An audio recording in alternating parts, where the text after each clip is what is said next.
आगाज़ करते हैं एहतशाम साहब, सबसे पहले आपकी जानिब आ रही हूँ, इसकी सिग्निफिकेंस है या ये फिर वही हम कह सकते हैं कि ग्रीवेंसेस तो थे अपनी जगह पर, तहफ़्फ़ुज़ात भी थे, तो इसको सिर्फ उसी लिहाज से उतना ही देखा जाए, किस कॉन्टेक्स्ट में हम देख सकते हैं?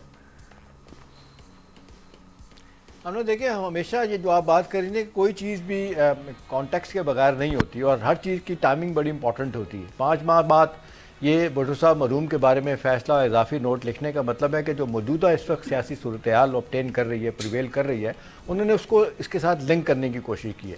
देखिए हमने सीधी सी बात है कि आज से हमारी कंट्रोवर्सी नहीं है शुरू हुई, कंट्रोवर्शियल हमारे अदलिया ख़ास तौर पे सुप्रीम कोर्ट नहीं हुई, कई सालों से चल रहा है सिलसिला। आप देख लें अदलिया में मुदाखलत, अदलिया में सियासी तौर पे इन्फ्लुएंस इस्तेमाल करना, ये तो अब लगता है कि कोई ऐसी नई बात नहीं है, एक अरसे से ये काम हो रहा है। अब इसको रोकने के लिए कौन कोशिश करेगा, इसमें आप देख लें कि हमने देखा कि माशाल्लाह की हुकूमतें तो ख़ास तौर पर बड़ी आगे आ गई थी। मेरा ख्याल है रिसेंट टाइम में सबसे बड़ा डेंट तो डाला गया था इरशाद हसन खान चीफ जस्टिस थे, जब उन्होंने मुशर्रफ साहब को अब 3 साल के लिए इजाज़त दे दी थी कि आइन में किसी तरह की भी तरमीम कर सकते हैं। उसके बाद से देखें ना, सियासी मुदाखलत का सिलसिला इस हद तक आगे चला गया।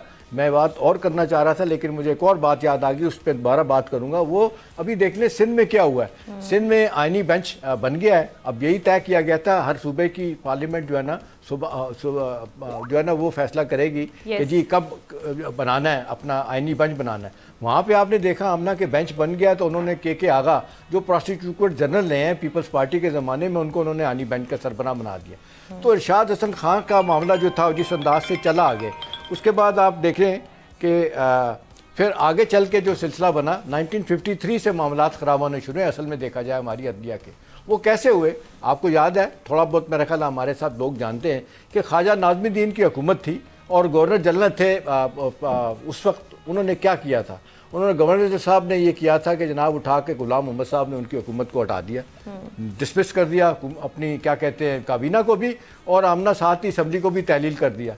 ख्वाजा नाज़मुद्दीन शरीफ आदमी थे, घर जाके बैठ गए। मौलवी तमीज़ुद्दीन, मुझे याद अच्छी तरह यह आ रहा है कि जो उस वक्त फिर क्या हुआ था, वो थे असम्बली के स्पीकर, वो सिंध हाई कोर्ट में चले गए और उन्होंने इस फैसले को गुलाम मोहम्मद के चैलेंज किया और वहाँ से सिंध हाई कोर्ट ने कहा कि जी ये तहलील की है जो सूबाई असम्बली आपने गलत किया है, ये नहीं कर सकते, ठीक है जी। तो उसके बाद उन्होंने क्या किया, वो आगे सुप्रीम कोर्ट में गुलाम मोहम्मद साहब ने अपील दायर कर दी। यहाँ बैठे हुए थे जस्टिस मुनीर, जहाँ से तबाही का सिलसिला शुरू हुआ। उन्होंने 5 मेंबर जज थे, उन्होंने फैसला किया नहीं जी गवर्नर जनरल साहब का फैसला ठीक है, सिंध हाई कोर्ट का फैसला उठा के फेंक दिया। उसे सुप्रीम कोर्ट नहीं चीफ कोर्ट कहलाती थी।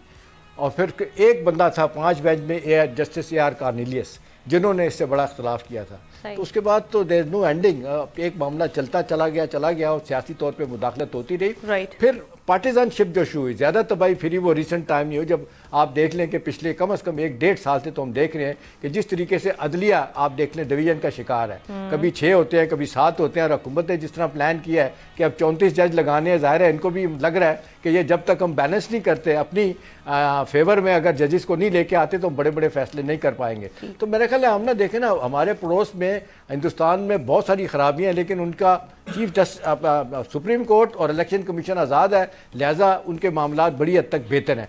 अब कौन इसको ठीक करेगा, इसमें सुप्रीम कोर्ट का भी वकला का भी हाथ है, जजिस का भी है और सबसे ज़्यादा हाथ है जो सियासी जमातें हैं। आखिरी बात आमना ये है कि वो जो उन्होंने मंसूर अली शाह साहब ने कही ना, वो बड़ी इंपॉर्टेंट है कि जी यही जजिस हजरात बैठे होते हैं और जिस सियासी आदमी के खिलाफ कोई केस आता है वो कोई दूसरा आदमी होता है सियासी बुनियादी तौर पे जो केस लेके आता है और वो उनका मामला ख़राब करता है। तो अब ये सियासी लड़ाइयाँ हम जाके जब आप बड़ी अदालतों में लड़ेंगे तो नतीजातन क्या होगा, अदारे भी सफ़र करेंगे, मुल्क भी सफ़र करेगा। नतीजातन आज मैं आप सारे लोग सफ़र कर रहे हैं। जी सब्सक्राइब करें और बेल दबाएं ताकि कोई खबर रह न जाए।